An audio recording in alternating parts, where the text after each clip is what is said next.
Production বানালাম আমরা, কিন্তু হুট করে এরকম একটা দুর্ঘটনা ঘটে গেল এবং এটাকে থামানোর কোনো রাস্তা থাকবে না, এবং সাথে সাথে এটা শেষ। এত কষ্টের পুরোটাই শেষ। সবকিছু মিলে আপনার এক্সপিরিয়েন্সটা কেমন আসলে? আমার এক্সপিরিয়েন্স হচ্ছে আমি এক ধরনের ভয়ের মধ্যে আছি। কি খাবে, কি দিব, কি খাবে, কি খাবে, তখন ওই খাওয়া খাওয়ির মধ্যে আমার মনে হয় যে পারফরমেন্সের জায়গাটা আসলে তৈরি হয় না। স্যাটিসফ্যাকশন না পাওয়া পর্যন্ত আমি আসলে কাজ করতে চাইনি। এবং নিশো অনেকদিন হচ্ছে একটু ভালো গল্প, তারপরে গ্যাপ দেয়, তারপর আবার প্রস্তুতি নেয়। আবার ওর এক্সপিরিয়েন্সের সাথে আসলে কে কে আছে, ওর ফ্যামিলি, মা, বউ, এই মানুষজনগুলো না অনেক অথেন্টিক হতে হবে। প্রপার যদি এক্সিকিউট করতে চাই, আমি আসলে কোনো চিট করে কাজ করবো না। ও তখন একটু মোটা ছিল, ওকে আমি বলছি এত কেজির নিচে আমি শুরুই করবো না। শুটিং এ যাওয়ার পর এমন সব আনবিলিভেবল সিচুয়েশনের মধ্যে দিয়ে আমাদেরকে যেতে হয়েছে। হ্যাঁ, রনি নিজে ডিরেক্টর জন্য এখন মাথার উপর ছড়ি ঘোরাচ্ছে, আমাকে পিচ করতে হবে, আমার নাম এত বড়। সিনেমা জেনে বুঝে আর একটু সময় নিয়ে নিজেকে তৈরি করে করা উচিত। এবং সেই জিনিসগুলো হয়তো বা ওইভাবে আস্তে আস্তে।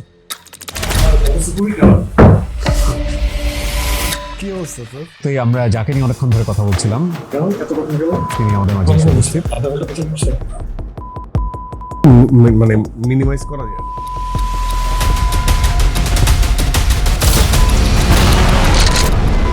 আমি শাহজাহান ইসলাম নূর, মনে রাখো। ব্যক্তিগত দম আর কি। ব্যক্তিগত দম, আমি তো সবসময় ফাপড়েই থাকি। আমরা যারা ম্যারিড মানুষ আর কি, যারা বিবাহিত পুরুষ, তারা ফাপড়ে থাকবে। রনি ভাই লাকি আর কি। বাট আমরা খুব শীঘ্রই চাই যে এই ধরনের সিচুয়েশনে আমাকে ফাপড়ে ফেলবা না ফাপড়ে না, ইটস মানে মানুষজনগুলো না অনেক অথেন্টিক হতে হবে। সেই পুরুষের জীবন বৃথা যে আসলে ম্যারিড না আর কি। মানে এটা একটা এক্সপিরিয়েন্স। আমার মনে হয় প্রত্যেক, আমার বাবা এক্সপিরিয়েন্সের উপর দিয়ে গিয়েছিল দেখে হয়তো আমার পৃথিবীতে আসা। তো হ্যাঁ, আমাদের প্রিয় আরফান মিশো, কেমন আছেন ভাই? Thank you so much. আলহামদুলিল্লাহ ভালো আছি। আসসালামু আলাইকুম প্রিয় দর্শক, আপনাদের সবাইকে আমন্ত্রণ জানাচ্ছি অল টাইম ব্রেড প্রেজেন্স দার্জিকি প্রিয়া শোতে। আজকে যাকে নিয়ে আমার সময় কাটবে তিনি আমাদের অঙ্গনের প্রিয় ভাই, এবং ডেফিনেটলি তার সঙ্গে আমার ব্যক্তিগত পরিচয় আছে, সে কারণেই বলা। এবং আপনাদের কাছে চলচ্চিত্র নির্মাতা এবং প্রধান নির্বাহী কর্মকর্তা চরকির রেদওয়ান রনি। কেমন আছেন ভাই? ভালো আছি, আপনি কেমন আছেন? জি আলহামদুলিল্লাহ।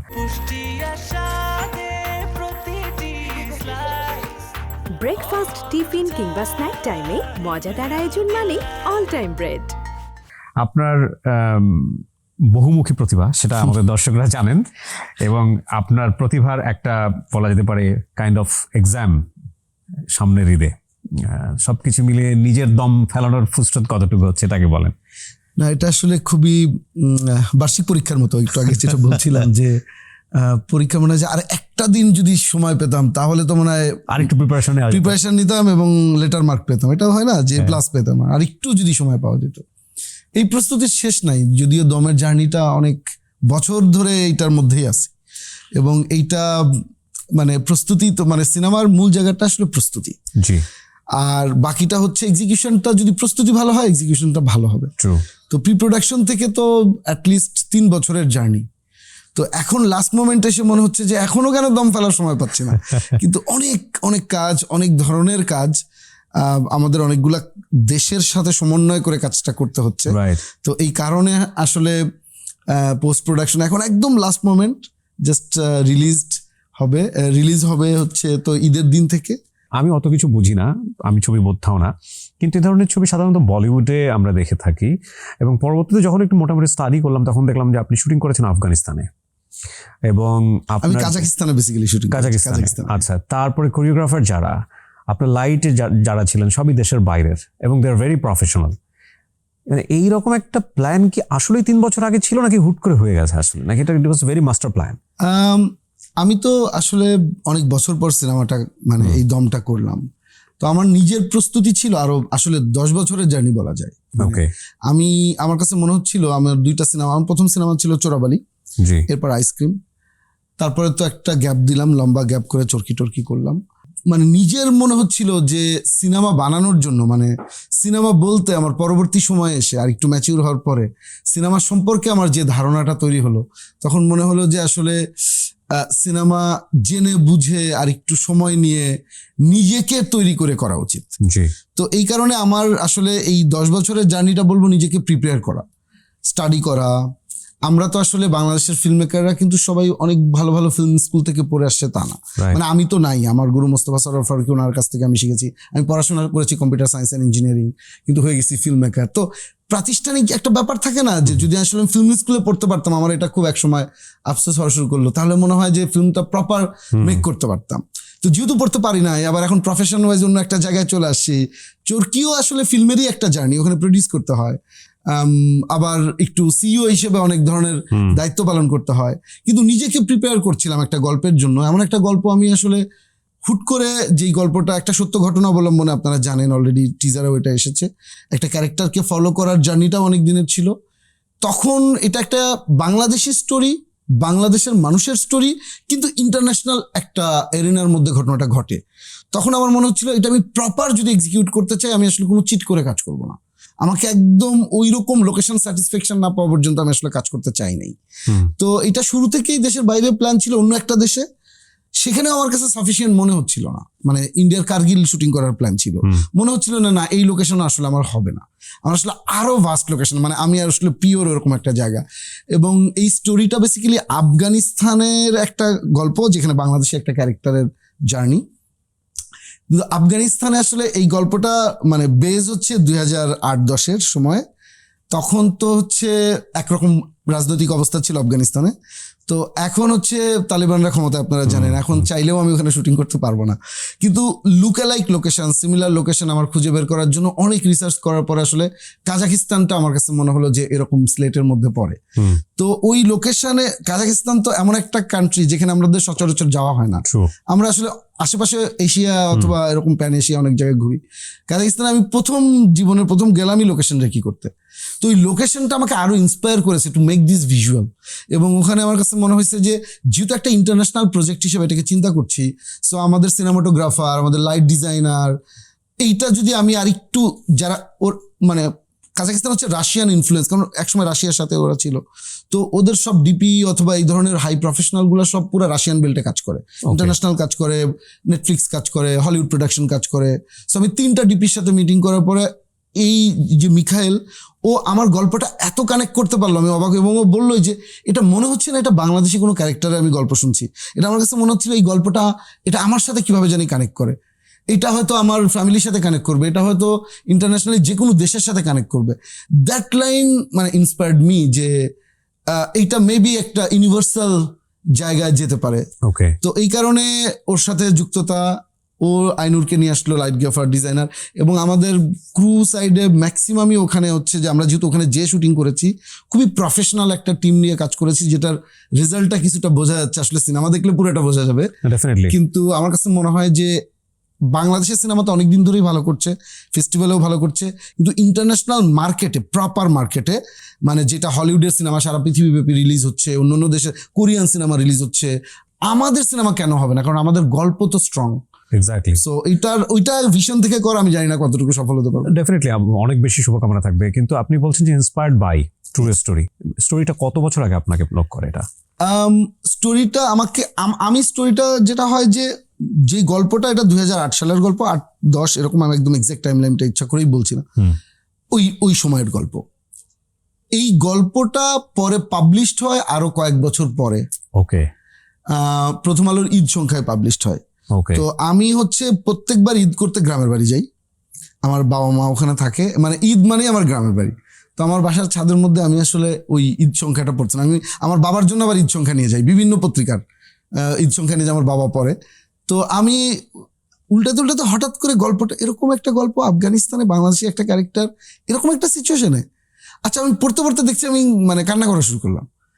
আমি তখন মাথায় অন্য একটা ফিল্মের গল্প ছিল, হ্যাঁ, যে আমি ওই সিনেমাটা বানাবো, ওইটার জন্য প্রস্তুতি নিচ্ছিলাম। কিন্তু এই গল্প এত আমাকে করা শুরু করলো, আর অন্য গল্প আমাকে আর মানে মাথায় থাকে না, এই গল্প খুব তাড়িত করে।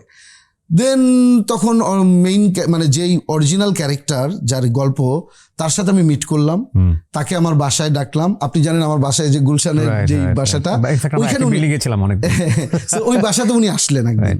আমি সারাদিন ওনার গল্প শুনলাম এবং উনি অদ্ভুত অদ্ভুত সব কথা বলছিলেন, এবং উনি একটা ডায়েরি লিখেছিলেন উনি এই এক্সপিরিয়েন্সটা করার পরে। ওই ডায়েরিটা উনি আমাকে গিফট করেছিলেন। ও ওয়াও। তো ওই ডায়েরিটা পড়ে দেন স্ক্রিপ্টের কাজ শুরু করা। পরবর্তীতে তো আরো রাইটার কত যুক্ত বছর হয়েছে। ধরে এই মুভিটা আপনি আপনার মধ্যে লালন করতেছেন? এটাও যে 3 বছরের কাছাকাছি হয়ে গেল আর কি। ওকে, আর এটা শুটিং বা প্রোডাকশন করা? প্রোডাকশনে গিয়েছি গত বছরে, মানে আমার 2টা পার্টের প্রোডাকশন ছিল। একটা হচ্ছে ওই যে কাজাকিস্তান, যেটা ডিসেম্বরে কাজ করেছি, আর এরপরে আবার কাজাকিস্তানে কাজ করেছি নভেম্বরে। কিন্তু কাজ শুরু করার আগে আবার 1 মাসের প্রস্তুতি ছিল কাজাকিস্তানে। ওকে, বিভিন্ন মানে অদ্ভুত একটা কান্ট্রি, মানে মানুষজন তো হয়তো লোকেশন ওয়াইজ দেখবে এখান থেকে এখানে, কিন্তু একটা লোকেশন এখানে 200 মাইল পরে আর একটা লোকেশন। তো আমার হচ্ছে সারাদিন জার্নির মধ্যে চলে যায়। রাতে ঘুমাচ্ছি কোনো একটা গ্রামের মধ্যে, হুট করে মানে ওদের গেস্ট হাউস গুলো, আবার সকালে উঠে আবার এরকম ট্রাভেল করছি। মানে এত বড় কান্ট্রি কিন্তু চারপাশে কিচ্ছু নাই, বিরান ভূমি আর বিরান ভূমি। তো এই লোকেশন রেখি করতে এরকম 15-20 দিন, আবার যা প্রি প্রোডাকশন করতে 1-1.5 মাস। ওকে, তারপরে আবার শুটিংটা আমরা 17 দিন করেছি, কিন্তু এরকম একটা টাইম পিরিয়ডটা পার হয়েছে। তারপরে বাংলাদেশে একটা গ্যাপ দেওয়ার পর বাংলাদেশের পার্টি শুটিং। কতক্ষণের ছবি এটা এখন পর্যন্ত? এটা 2 ঘন্টা 7-8 মিনিটের। 2 ঘন্টা 7 মিনিট 8 মিনিট। মানে যে ভদ্রলোককে লাইফ স্টোরির উপর ডিপেন্ড করে, উনি তো জানেন না এখন পর্যন্ত কেমন হয়েছে নির্মাণ বা কোনো। না, উনি জানে না, কিন্তু ওনার সাথে মাঝে মধ্যেই তো যোগাযোগ হয়। ওনাকে মাঝে মধ্যে 1-2টা উনি খুব ইমোশনাল মানুষ আমার মতোই। উনি টিজার দেখে উনি ভয়েস মেসেজ পাঠাইছে, উনি কাঁদতেছিলেন। এরকম দৃশ্যগুলো দেখে উনি কাঁদতেছিলেন যে ভাই এটার মধ্যে দিয়ে আমি গেছি, আপনি এটা এমন ভাবে নিয়ে আসতেছেন। এটা উনাকে আমরা সামনে অবশ্যই প্রেজেন্ট করব। এক্স্যাক্টলি, আমি প্রশ্নটাই করতাম যে হয় না যার গল্প আমরা দেখি তাকে তার লাস্টে তার ছবি থাকে, বা তার আপনার শোগুলো আমি মাঝে মধ্যে দেখি, ক্লিপিং আসে, আপনি এই যে রিয়েল ক্যারেক্টার গুলাকে যে নিয়ে আসেন, মিট করা দেন, আমার খুব ভালো লাগে। আমি আসলে রিয়েল মানুষগুলা, তাদের জীবনের গল্প আমার জানতে ভালো লাগে। সামনের দুনিয়াটা আসলে আমি চিন্তা করে কুলকিনারা পাই না যে আসলে কোথায় যাবে মানুষ তার ব্যক্তি পর্যায়ে যে সম্পর্কটা, সেখানে হাজার রকমের কমপ্লেক্সিটি। একটা সময় হয়তো মানুষের ব্যক্তি পর্যায়ের সম্পর্ক থেকে বের হয়ে গিয়ে মানে ব্রেন মেড একটা বলবে যে আমাকে এরকম তৈরি করে দাও, এবং সেই জিনিসগুলো হয়তো বা ওইভাবে আসতেছে। Exactly, so it's difficult, no problem. কি অবস্থা? তুমি আসলে এই জন্য আমি এখন গেজাইতেছি বসে বসে পড়েন, বসে পড়েন, শর্ট থাকুক, সমস্যা নেই। কেমন আছেন ভাই? সালাম ভাই। তোমার এনে কত কথা কই ফেলাইলাম। সো যেটা হলো, দর্শক, কথা বলতে বলতেই আমরা যাকে নিয়ে অনেকক্ষণ ধরে কথা বলছিলাম, তিনি আমাদের মাঝে এসে উপস্থিত, আমাদের প্রিয় আরফান নিশো। কেমন আছেন ভাই? Thank you so much. আলহামদুলিল্লাহ ভালো আছি। আপনার দম কেমন চলছে? মানে আপনার ব্যক্তিগত দম আর কি। ব্যক্তিগত দম, আমি তো সবসময় ফাপড়েই থাকি। অ্যান্ড ম্যারিড লাইফ, সবসময় আমরা যারা ম্যারিড মানুষ আর কি, যারা বিবাহিত পুরুষ, তারা ফাপড়ে থাকে, মানে দম ফেলার সময় থাকে না আর কি। লাকি দেন। সো রনি ভাই লাকি আর কি, বাট আমরা খুব শীঘ্রই চাই যে এই ধরনের সিচুয়েশন। আমাকে ফাপড়ে ফেলবা? না, ফাপড়ে না, ইটস মানে বিউটি, ইটস মানে সেই পুরুষের জীবন বৃথা যে আসলে ম্যারিড না আর কি। মানে এটা একটা এক্সপিরিয়েন্স। আমার মনে হয় আমার বাবা এক্সপিরিয়েন্সের উপর দিয়ে গিয়েছিল দেখে হয়তো আমার পৃথিবীতে আসা। তো হ্যাঁ, প্রবলেম তো থাকে। আমরা দম নিয়ে কথা বলছিলাম, আমার কাছে মনে হচ্ছিল যে আজকের ইন্টারভিউতে লাকিলি যদি আমি আপনাকে পাই, তো পাইলাম তো এখন আলহামদুলিল্লাহ। সো মানে প্রথম প্রশ্নটা হবে, যেটা হচ্ছে আপনার ক্যারিয়ারের সবচাইতে মানে এপেক্সে আপনি এখন, আমার ওপিনিয়ন যেটা, লাইক আমি যদি সেই মডেলিং থেকে শুরু করি, এখন আপনি আমাদের ইন্টারন্যাশনাল আর্টিস্ট, মানে আপনি কতটা এনজয় করছেন আসলে? সত্যি কথা বলতে, আমি তো অবভিয়াসলি আমি গ্র্যাজুয়ালি আমার ক্যারিয়ারের আপস অ্যান্ড ডাউন সবচেয়ে বেশি আমার চেনা। যে কোনো জার্নি আমি ওই পথ দিয়ে হেঁটে আসছি। তা আমার কাছে মনে হয় কি যে মানে এই জার্নি আসলে টিল ডেথ,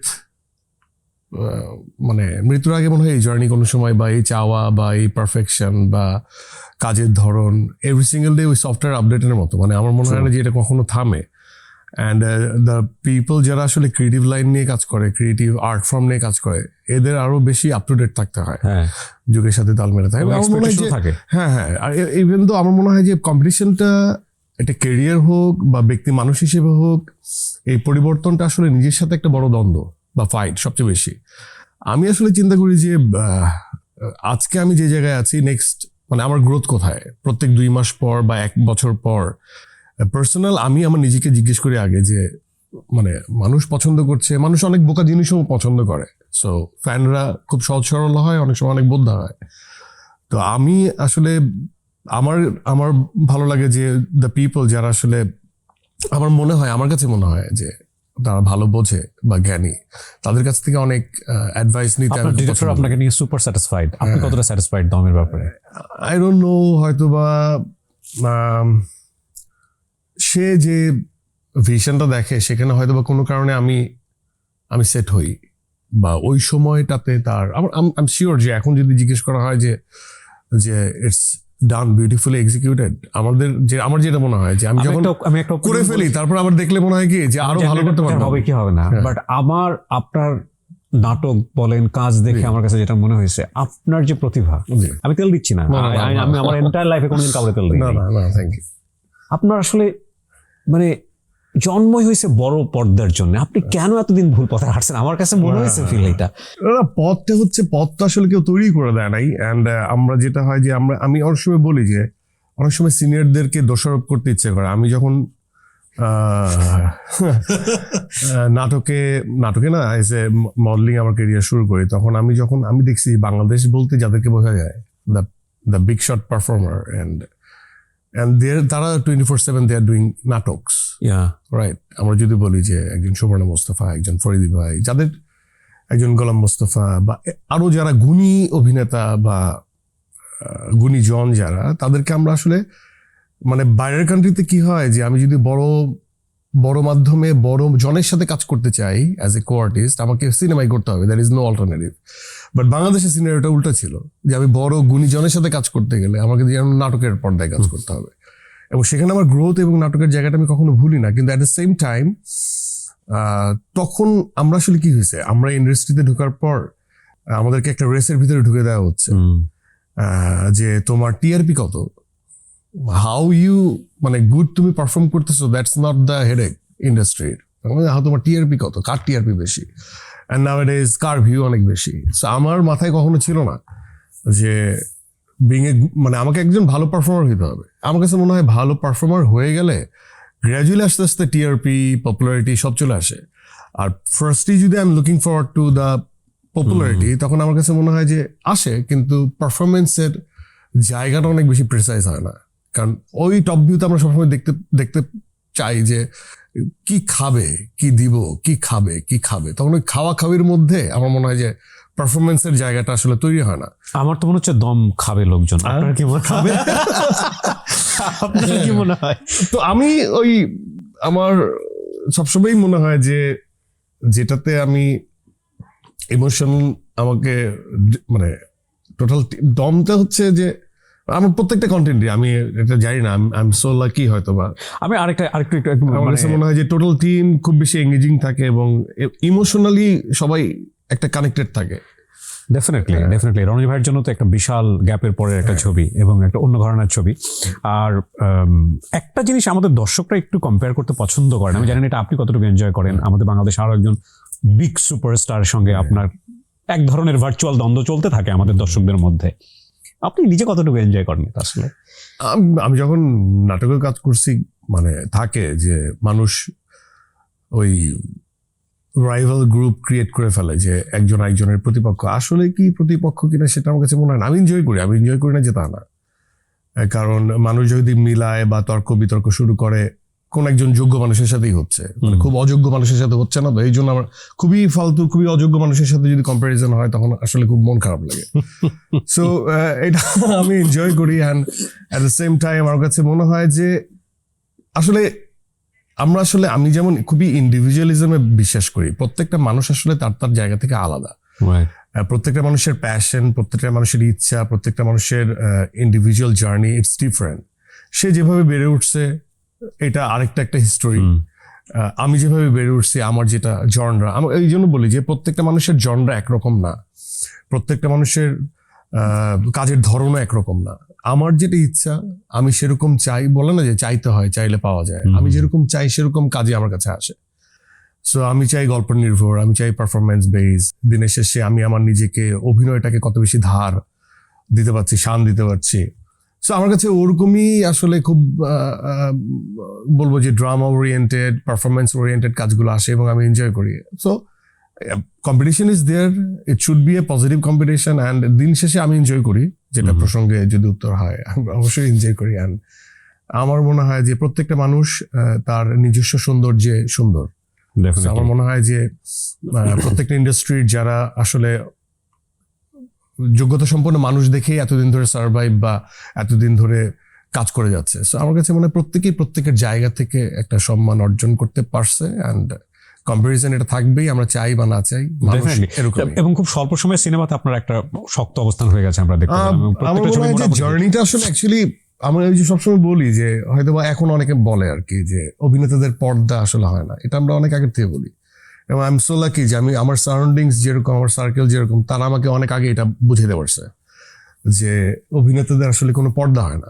হ্যাঁ, আমি অভিনেতা, professionally I am doing that. আমাকে এটা যেখানেই আমাকে বলতে বলা হবে এবং আমাকে ওই যে বলে না যে সেটের বাজেট নির্ধারণ করে দেয় প্রডিউসার, সো এখানে যদি এখন আরো আলিশান সেট হয়ে যায়, আরো বড় হয়ে যায়, সো পারফরমেন্সও এটার সাথে চেঞ্জ হয়। True.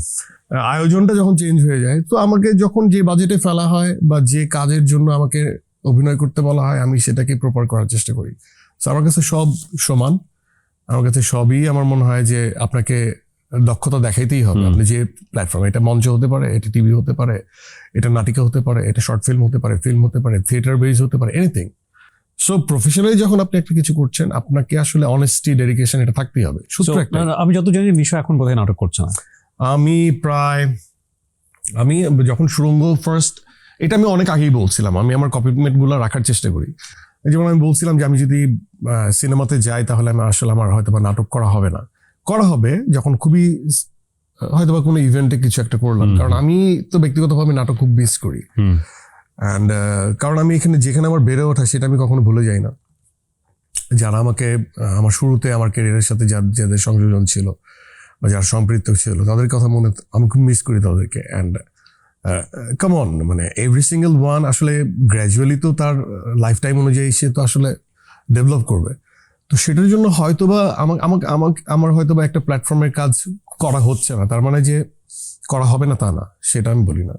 বাট ওই যে আমাদের একটা কনসেপ্ট আছে যে আপনার কাটতি যদি ধরে রাখতে হয়, আপনাকে সহজলভ্য হওয়া যাবে না।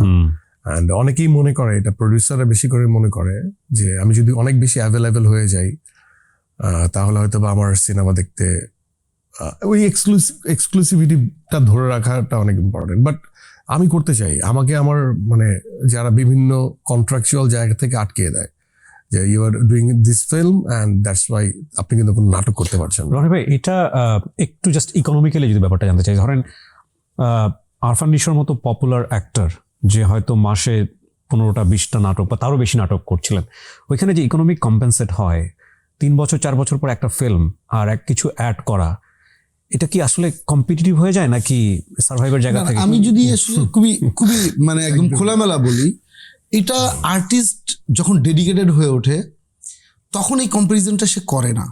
হ্যাঁ, কিন্তু কম্পারিজন যদি করতো ভয়াবহ, কারণ এটা রেগুলার কাজ করলে মানে যেই পরিমাণ অর্থনৈতিক জায়গাটা মানে থাকে, এটা একটা সিনেমায় একদমই এটার ধারে কাছে নাই। কারণ হচ্ছে আমরা সিনেমা ইন্ডাস্ট্রিটা হয়েছে কি সবাই মিলে ডেভেলপ করার চেষ্টা করছে, মানে প্রডিউসারও তার জায়গা থেকে একটা স্ট্রাগল করতেছে, ডিরেক্টরও, আর্টিস্ট তখন নিজেকে ওই জায়গায় হয়তো কন্ট্রিবিউট করতে চায়, এটা আমি দেখেছি।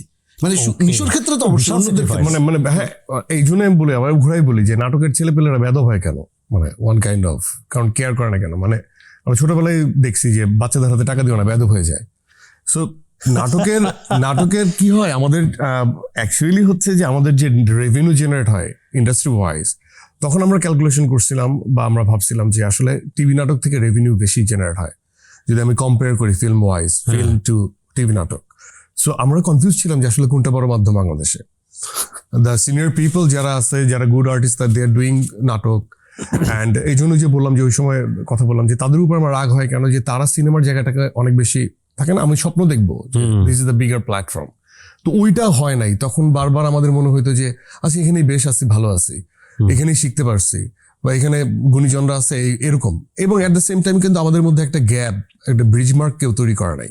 The FDC directors and the নাটক, উই আর দ্য নাটক পিপল, ছোট জায়গার ছোট মানুষ, এরকম একটা গ্যাপ তৈরি করে দিছে। এটা তো বোকার মতো কথা, অনেকে এই মূর্খ কনসেপ্টটা অনেকে বিলিভ করে এখনো টিল নাও।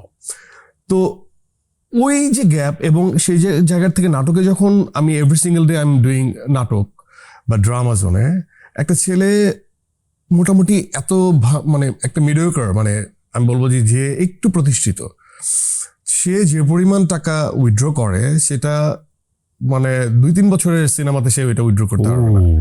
তো আমি এইরকম অনেকটা, হ্যাঁ। সো আমরা এভরি সিঙ্গেল ডে কাজ করি, মানে ওয়ার্ক ফ্লো অনেক হাই, কিন্তু আমি পারছি কেন? আমি পারছি হচ্ছে এক তো ডেডিকেশন বা ইচ্ছা, আমি জানি আমার লস।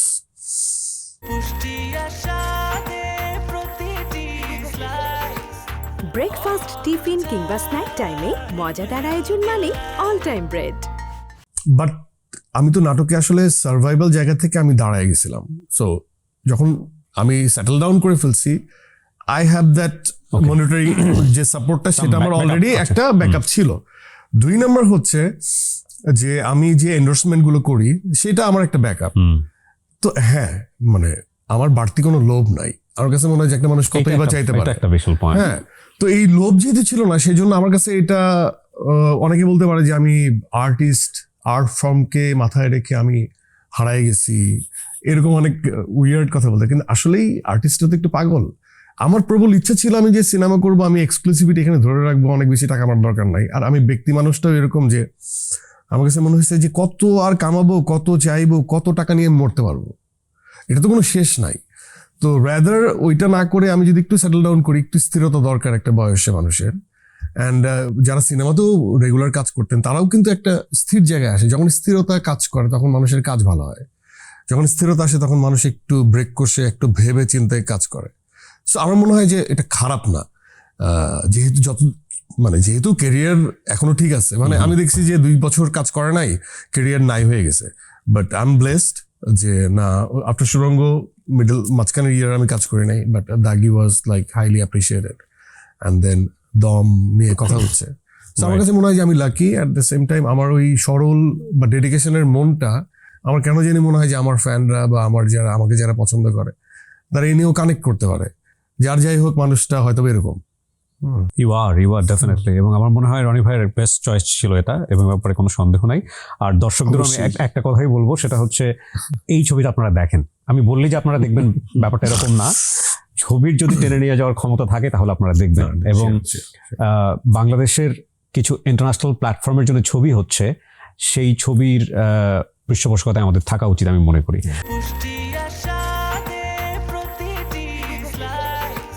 ব্রেকফাস্ট, টিফিন কিংবা স্ন্যাক টাইমে মজাদার আয়োজন মানে অল টাইম ব্রেড।